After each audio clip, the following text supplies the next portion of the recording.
$230 to $260 per barrel, Mr. Chair. At yun I'm po yung sorry, Madam Chair. Ang sinasabi ko po, yung Rotterdam tanks in Singapore at saka yung Petronas, ito po yung pinakahuling binigay ng coordinator sa Singapore, April 10, 2026. So, April 10 siguro, Sabado lang po yata yun. Ang landed cost po ay 61 pesos. Bakit hindi po i-consider ng oil companies na doon na lang sila bumili? 61 pesos per liter. Yes, Ngayon po kasi ang presyo na ninyo ay 111 per liter. Paano po natin i-justify yun? Kung totoo po ito na na-check ninyo, bakit hindi po natin i-encourage ang oil companies na bilhin po ito? Sir, we have checked also through PNOC and Bakit po sa PNOC kayo nag-check? Ang sinasabi ko po, these are independent data. Baka naman hindi ganun kalaki ang problema. Kasi sa ngayon po, hindi ko po talaga makita yung problema. Ang mga datos po, the numbers will speak for themselves. Pati nga po yung capacity natin, Mr. Chair, yung fuel storage in the Philippines. Kinuha ko po Luzon, Visayas, Mindanao. Yung sa Luzon po, yung sa Subic, SBMA, Philippine Coastal. Hindi ko na po babanggitin yung sino po yung may-ari. Ano po? Ang total po pala ng ating storage, Mr. Chair, tama naman si Secretary,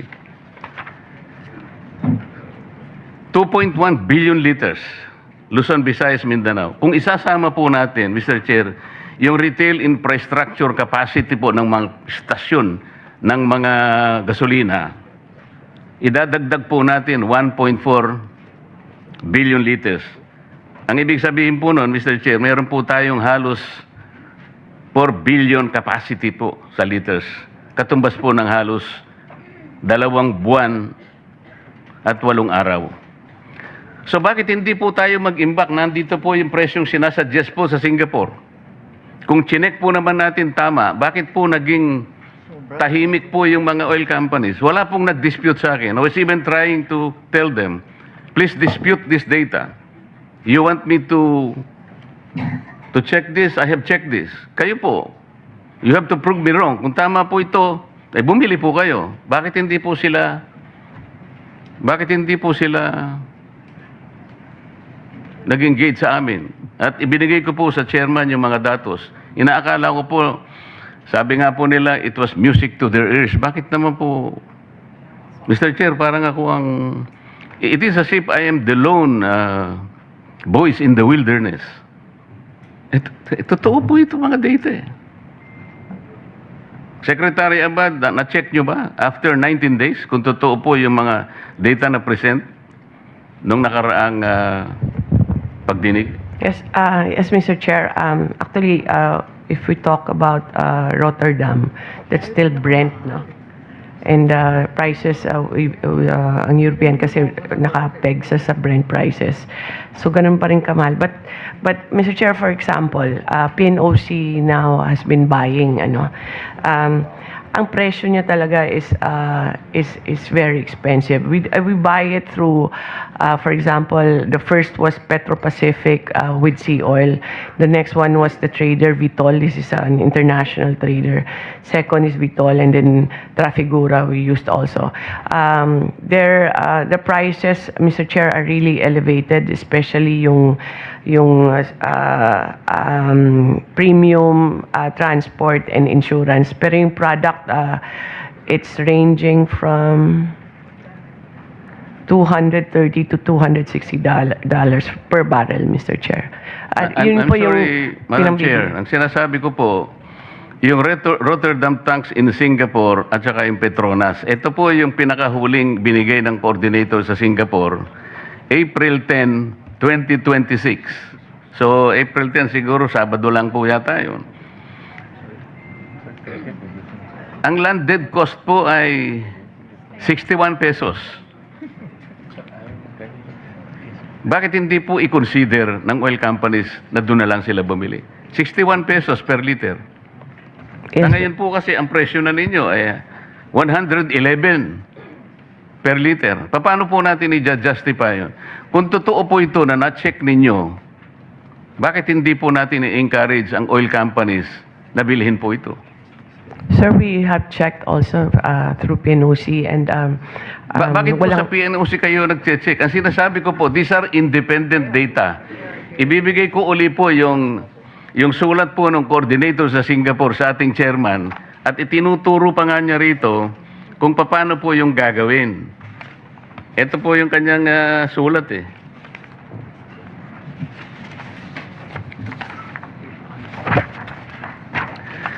Ang sinasabi po niya, Mr. Chair, Refinery Tank to Vessel Procedure in Jurong, Singapore. FOB Tank to Vessel Transaction Procedure, EN 590 10 ppm Euro 4 DAS diesel. Alam po ninyo ito, Director, kasi ito po yung standard specification ng diesel. Nakabisa ko na po dahil sa tagal ko na pong nire-review ito eh. Ito po yung sabi niya, alam po niyo yung step 1, meron pong step 2 rito, meron step 3. Iwanan ko po para hindi na po ako magtagal. Ang sabi po niya, April 10, 2025, FOB, $800 per metric ton. O, meron po siyang 15, idadagdag po natin ang $15 per metric ton. Shipping cost po yun. At saka yung maps ng Singapore, 1.71. Makukwenta po ninyo, 42 pesos per liter lang. Isama po ninyo lahat ng local cost natin na 19 pesos per liter. Babagsak lang po siyang 61 pesos per liter. O ba't hindi po natin bilhin yun? Ano po ang Director Abad? Sinubukan mo na ba talaga? Chinek mo eh. At nakita mo, sabi mo, maganda po. Talaga namang maganda. Bakit naman hindi? Last week, habang tayo nag-uusap, March 25, nag-average po ng 45 pesos to 50 pesos per liter. Ngayon po, ito, manageable pa rin, 60 pesos. Director Abad.